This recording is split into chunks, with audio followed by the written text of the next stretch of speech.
22日に開催されたトリガーナイトでグリッドマンユニバースの質問をファンの皆さんから大量にいただいたんですけれども、なかなか読み切れなかった、はい、ということでYouTube の方でも質問返しをしていこうと思うんで、皆さんに集まってもらいました。じゃあ皆さん自己紹介を。グリッドマンユニバース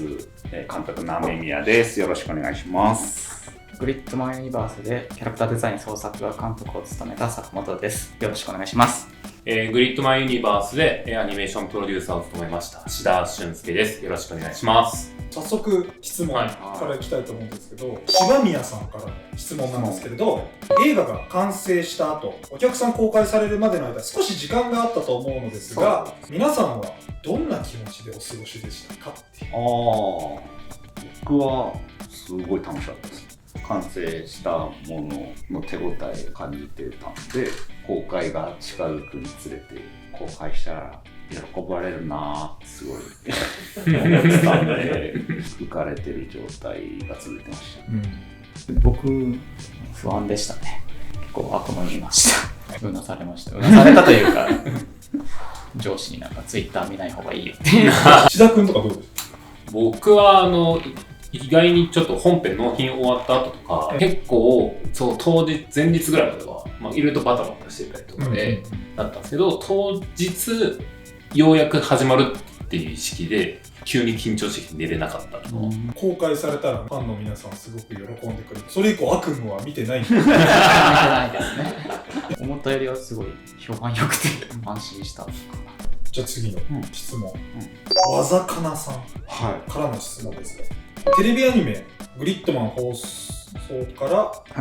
約5年経ちましたが、当時と今回の映画での作画のアプローチ、演出面は変わりましたか？技術面と気持ち的な面で伺いたいです。映画5回見ました。ありがとうございます。そうですね、気持ち的にはもう同じものにしたい、テレビシリーズと変わらないような感じにはしたいと思った部分がその気持ち的にはあるんですけど、作画的にはやっぱちょっと変わっちゃってる部分があったんで、意図せずに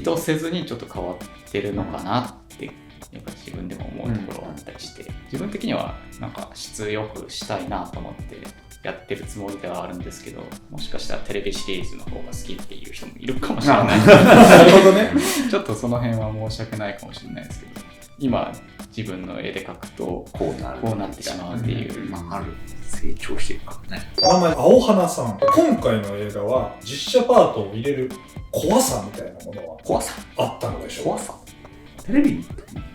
出るし、その時の感触も良かったし、原作が実写なんでむしろ楽しかった。そうですね。やっぱりアニメじゃないものが映るのは楽しいですね。アニメどうですかお二人は実写パート？いやないですよ。だって僕は見てるだけなんで楽しかったですよね。マジで楽しかった。撮影本当にロケ地に行ってやっぱそれ役やってる感じとかも見学させてもらいながら、なんか妻あゆみさんの書いたコンペをなんか本当に実写のスタッフの方と協力して見せてもらいながら、なんかこういう画面になるんだみたいなのとかは見てて楽しかったし、その役者さんの服とか長靴とか、坂本さんとかあゆみさんが指定したりしたんですか？そう長靴が一番こだわったとか原作で川でゴミ拾いする時に黄色い長靴履いてるんです。そこだけは合わしたかったみたいな。で、でもそ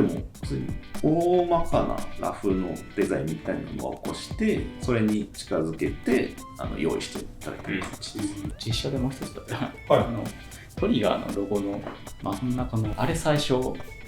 志田君の目でやってたの？そうですね。テストは俺の目で言ってましたね。それがめちゃくちゃ怖くてU55053 グリッドマンユニバースの中でチセの皆さんご一緒にのセリフは応援上映に向けてのものですか？応援上映はそもそも決まっていなかったんですけども、もちろんできたらいいなは考えてましたし、初めて知性含めてのバトル5だったんでテンション的にも上がるところなんで、声は出せないけどって思ってもらえたらいいなっていうのは思ってました。結果応援上映できてよかった。イッチーさん、劇中でキャラクターたち皆さんがグリッドマンを描く場面がありますが、あれは誰が描いたのでしょうか？あれは、スタッフロールにもあるんですけど、社内のガキじゃない人たちに書いてもらってきてくださいっていう発注をした、やっぱり制作スタッフが基本書いてますね、社内に。これ志田君も。そうですね。志田君は指名で。誰のキャラ？僕はユータ。グリッドマンのテレビ版で唯一ユータが書いた映画で、それを拾おうと思って、それの話数の担当が志田君だったんで。エモいですよね、志田さんも。そう。話数がプロデューサーになって、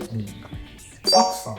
からの質問です。お金の働きで知性のタトゥーが浮かび上がり、ビッグゴールドバーンへ進化しましたが、その後知性の左手首が映るシーンが全くなく、手を組んでいたり後ろに回したりではっきりと書かれていないタトゥーは消えてしまったのではと思っています。知性のタトゥーはその後どうなったのか、左手首の描写がないのは意図的なのか気になります。教えてください。そもそもあれはタトゥーじゃないんで、ボディーペイントですよ。だからノートに書いてのめり込んだままその手に書いちゃうぐらい集中してる女の子っていう。そう。ダイナゼナの時も形が変わってますよね。毎回書いて消してができるっていうし、なくなったらもう一回書けるっていう、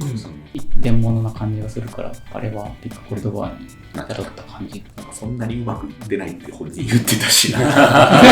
ってましたね。映画的には消えてるっていう。合わせ的にはやっぱ後半はもし映る場合は書かないでくれって状態だったんで。ちなみに僕もお疲れ様本の表紙でも一応知性のあれは書いてないんで、そこがある種の答え合わせにもなっている、ということです。小川由紀さん、アニメ本編やボイスドラマでのセリフの生っぽさ、話し方とかリアクションがリアルな日常の中の会話感があって大好きです。ボイスドラマでゆめがちせちゃんを舞浜に誘うくだりが特に好きです。ありがとうございます。アフレコ現場ではどういったディレクションをされているのでしょうか。収録時のエピソードなどあればお聞きしたいです。基本的に音響監督が、声優さんに指示を出してくれるので、僕はあんまりそんなに声優さんとがっつり絡むってことはあんまりないですし、実は現場でのディレクションってあんまりなくて、それこそボイスドラマとか本編じゃないやつとかほとんど一発二発で撮ってもらってるんで、基本的には声優さんのものかなと思うんで。セリフとかはお兄さん結構書いてる。書いてる部分もある。雰囲気とかやり取りとかまでは指示しないですね。細かくしてその伸び伸びする幅が狭まっちゃうのもちょっと嫌かなっていうのもお任せしております。スペシャルドッグさん、グリッドマンのあの見た目、あれは何か服を着ている状態なのでしょうか。それとも素肌なのでしょうか。この人は知りたい、グリッドマンについて知りたいってことですよね。だからその知りたいって時に人間の都合で考えちゃうと理解したいから人間の都合で考えちゃうけど、そうじゃないものもいるんで、そういうもんだって思った方がいいかなっていう。グリッドマンはその実体のないエネルギーなんで服とか素肌とかではない、だってそれは人間に落とし込んだらって。そうだね。落とし込む必要がないんで、そのままグリッドマンを受け取ってください。知りたいけど分かんないことって多分世の中いっぱいあるけど、分かんない方が面白いこともあるし、分かんないから知りたいって思ってる気持ちのまんまで俺はいいと思うので、どうなってるんだろうって思ってるままの方が好きなんですよね。そういったものの方がいろんなものを好きになれるかもしれないね。なかなか身近に感じれないかもしれないけど、そのまんま受け取るのも楽しいよっていう。人生の先輩東京都にお住まいの20代女性の方からの質問です、はい、グリッドマンユニバースの一場面を部屋にそれぞれ飾るとしたらどのシーンがいいですか？いっぱいあるよ。ユニバース上、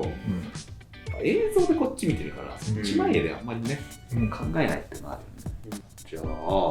ラスボスマットオリジン、ユニバースファイターぶん殴っている最中かな。をじゃあどの部屋に飾ります？階段のところ。階段無難だな。どうですか、志田君とか。なんか結構わちゃわちゃしてるとこがいいかなと思ったんで、普2つあって、は1個が焼肉のシーンでみんながあー俯瞰でなってるのを全員リビングに飾ってみんなで飯食ってる感じリビングにリビングのリビング飾るのやばあとは立花のお兄ちゃんの部屋のとこでみんなが雑魚寝してるのを寝室に飾ってみんなで寝てる感じです。何か寂しいな。その人に埋められてたいっていう寝室に寝室の絵飾るのすごいいい。坂本君はどうですか？傾斜のところとかすごい好きですね。ゴミ箱の上とかにゴミ拾いしてるところ。それぞれ3人の面白い質問だ。ゼロさん、本作中でまだ気づかれてなさそうでまた見返したくなるようなお話があれば教えていただきたいと。ユニバースファイターが出てきて以降に1箇所だけ映っちゃいけないものが映っちゃってて、それはちょっと修正しなきゃいけなかったんですけど、全員プロの目で見てたのに1箇所だけすり抜けちゃったミスがあって、下の方かな、画面の下の方に映っちゃいけないものが映ってるって、下の方で、まあ、画面の中心ぐらい。これはちょっとこれは直さない。パッケージ版では直直される。さすがに直分かってたとしても分かんないですよね。なんか分かってたら見つけれるけど、見つけれる。知っててもこのカットって言われても僕最初見た時に分かんなかったです。だから誰も見つけられなかった。いや見つけられない。これ一番初めに見つけて正解した人にサイン入りポスタープレゼントしてさすがにね、最初だったら。すごい突然のキャンペーン企画、我こそはという方はぜひこの動画のコメント欄で一番初めに正解を当てた人にこの3人のサイン入りキービジュアルポスターをプレゼント。いやもしかしたら僕らが気づいてない部分を確かに見つけてくれるかもしれない。ミスあったらコメント欄書いてる。そうだね。他にもこれミスじゃないですかっていうのがあったらぜひコメント欄に。あったらじゃあ映像もしソフト出ることがあったら直します。反映されます。書いといてください。でうも結構時間かけてなんかまあベストな仕上がりになったかなって思ってても、あ、ん。すりこういう抜けますよね。ミスってあるんだなっていうのは頑張んなきゃなっていう部分ではありますよね。モスさんからの質問なんですが、質問というよりお願いですが、出演者の皆さんにインスタンスドミネーションをしてほしいです。これ開くじゃないですか。はい。僕これ開けられないんですよ。空いた状態でスタートできる。開いたスタートはなんかそのユニバースのやってるうちに最初できなかったんですけど、なんか真似するようになったら、下からこう上ではできないんですけど、下向けたらこれできるようになる。そんなことある？下に向けて準備してからだったら準備したらできるんだ。内側に向けるとやりやすいけど、反ると難しいんですよ。手をまっすぐしようとすると開かなかったりして。伸びちゃう。皆さんご一緒にインスタンスドミネーション。チャンネル登録、高評価、熱いコメントお待ちしております。よろしくお願いします。